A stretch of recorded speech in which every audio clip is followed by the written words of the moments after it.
ওম শান্তি। আজকের মূল্য তারিখ 4/3/2025।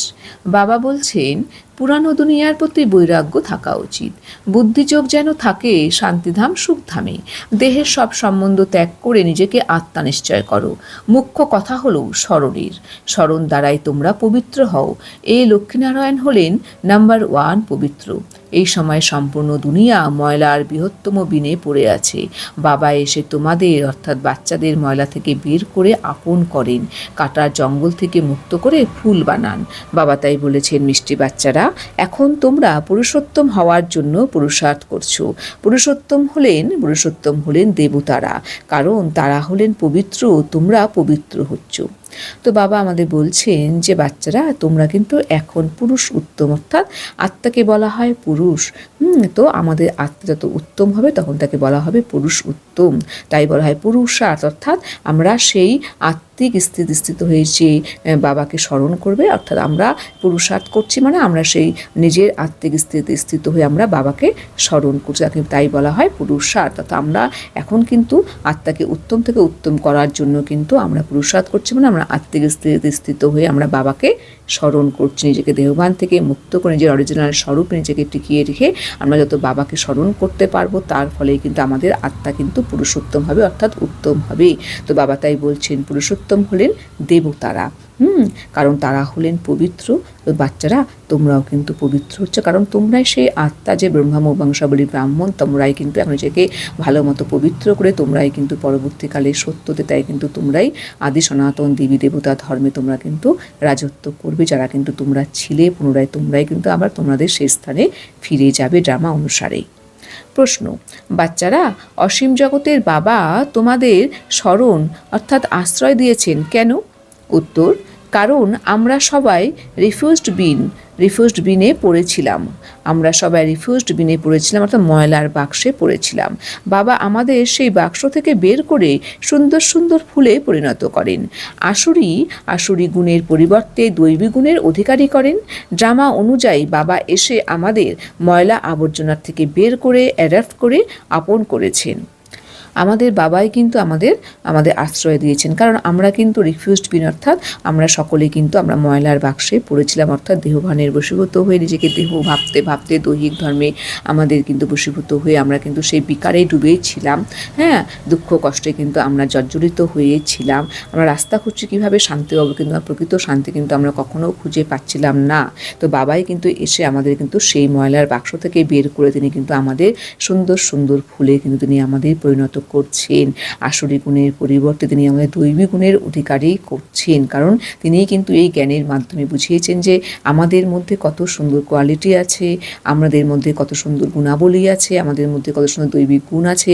এখন শুধু জ্ঞানের মাধ্যমে আমাদের কিন্তু জ্ঞান অমৃত পান করে কিন্তু সেগুলোকে আমাদের জাগ্রত করতে হবে। আমরা যত নিজেকে আত্মিক স্থিত করে নিজের স্বধর্মে স্থিত হয়ে বাবাকে স্মরণ করব, তার ফলেই কিন্তু আমাদের মধ্যে কিন্তু সেই আমাদের অরিজিনাল সংস্কার, অরিজিনাল কোয়ালিটি কিন্তু অবশ্যই জাগ্রত হবে। তখনই কিন্তু আমরা সুন্দর ফুলে কিন্তু পরিণত হতে অবশ্যই পারবো, কারণ বাবা কিন্তু এখন ড্রামা অনুসারে কিন্তু আমাদের তিনি ময়লা আবর্জনা থেকে বের করে তিনি কিন্তু আমাদের নিজের করেছেন। তিনি আমাদের জানিয়েছেন যে বাচ্চারা, তোমরাই কিন্তু আমার আত্মিক সন্তান, আমি তোমাদের আত্মিক পিতা। এখন তোমরা যত আমার শ্রীমত অনুসরণ করে চলবে, তার ফলে তোমরা কিন্তু পুনরায় সুখ শান্তিপূর্ণ জীবন অতিবাহিত করতে অবশ্যই পারবে। मीठे मीठे सिखलाते बच्चों प्रति माता पिता बाप दादा की याद पर गुड मॉर्निंग। रूहानी बाप के रूहानी बच्चों को नमस्ते। हम रूहानी बच्चों की रूहानी बाप दादा को याद पर गुड मॉर्निंग और नमस्ते नमस्ते नमस्ते। ধারণার জন্য মুখ্য সার নাম্বার 1, দেবতা হওয়ার জন্য অত্যন্ত রয়্যাল সংস্কার ধারণ করতে হবে। খাওয়া দাওয়া খুব শুদ্ধ এবং সাধারণ রাখতে হবে। লোভ করবে না। নিজের কল্যাণ করার জন্য দৈবী গুণ ধারণ করতে হবে। তো বাবা আমাদের বলছেন যে দেবতা হওয়ার জন্য বাচ্চা তোমাদের কিন্তু অত্যন্ত রয়্যাল সংস্কার ধারণ করতে হবে, দৈবী গুণকে তোমাদের ধারণ করতে হবে। তোমাদের খাওয়া দাওয়া কিন্তু খুব শুদ্ধ এবং সাধারণ রাখতে হবে। তোমরা কোনো সময় কোনো লোভের বশবর্তী হবে না। তোমাদের নিজের কল্যাণ করার জন্য কিন্তু অবশ্যই তোমাদের দৈবী গুণ অনুযায়ী তোমাদের চলতে হবে, সেটিকে ধারণ করে। নাম্বার 2, নিজের খেয়াল রাখার পাশাপাশি সকলের সাথে ভালোবেসে চলতে হবে। নিজের থেকে যারা সিনিয়র তাদের রিগার্ড অবশ্যই রাখতে হবে। খুব খুব মিষ্টি হতে হবে, দেহ অভিমানে আসবে না। তো বাবা আমাদের বলছেন, বাচ্চারা তোমাদের কিন্তু নিজের কিন্তু খেয়াল অবশ্যই রাখতে হবে, তার পাশাপাশি কিন্তু সকলের সাথে কিন্তু মিষ্টি মধুর হয়ে ভালোবেসে চলতে হবে।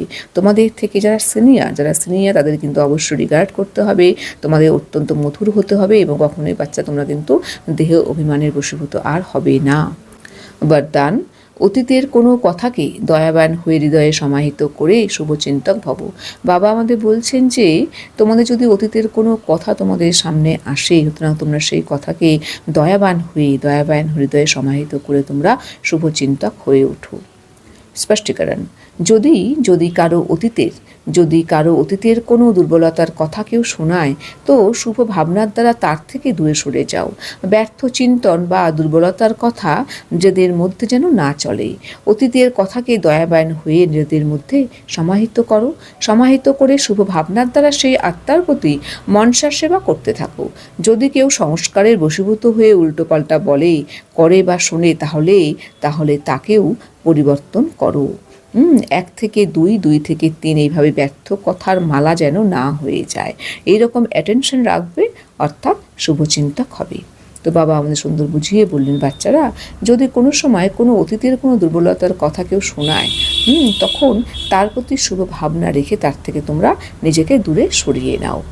ব্যর্থ চিন্তন বা দুর্বলতার কথা কিন্তু যেন তোমাদের মধ্যে কোনো সময় না চলে, তোমাদের কিন্তু এটিকে খেয়াল রাখতে হবে।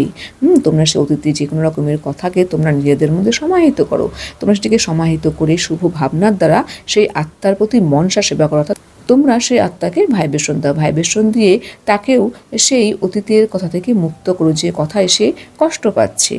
যদি কেউ সংস্কারে বশীভূত কোনো রকম কোনো উল্টোপাল্টা কিছু বলে বা করে, তাকেও তোমরা পরিবর্তন করো। তারপরে তোমরা শুভ ভাবনা রাখো, তাকে শুভ ভাবনা দাও, যাতে সে নিজেকে এই বিকার থেকে মুক্ত করে সুখ শান্তি ফিল করতে পারে। কারণ এই যে ব্যর্থ কথা, এতে কিন্তু 1 থেকে 2, 2 থেকে 3, 3 থেকে 4 এইভাবে কিন্তু বৃদ্ধি পেতেই থাকে। তো এদিকে তোমরা অ্যাটেনশন রাখো, যাতে এই ব্যর্থ কথার মালা যেন না হয়ে যায়। তো তোমরা যত এর প্রতি অ্যাটেনশন রাখবে, অর্থাৎ শুভচিন্তক হবে, তার ফলে কিন্তু উন্নতি তোমাদেরও হবে, তাদেরও হবে, এবং তোমরাই কিন্তু সেই আত্মা যারা বিশ্ব কল্যাণের নিমিত্ত হয়েছে। সুতরাং তোমাদেরকে নিজের কল্যাণও করতে হবে, সাথে সাথে কিন্তু অন্যদেরও কল্যাণ অবশ্যই করতে হবে। স্লোগান, সন্তুষ্ট মনে হও, তাহলে প্রভুপ্রিয়, লোকপ্রিয় আর স্বয়ংপ্রিয় হয়ে যাবে। বাবা আমাদের বলছেন, বাচ্চারা তোমরা সন্তুষ্ট মনে হও। তোমরা তো সন্তুষ্ট মনে হবে, তাহলে তোমরা কিন্তু প্রভুপ্রিয় অর্থাৎ বাবার প্রিয় হবে, লোকপ্রিয় হবে, এবং নিজেও কিন্তু তোমরা নিজের কাছে তোমরা কিন্তু প্রিয় হয়ে উঠবে। ওম শান্তি।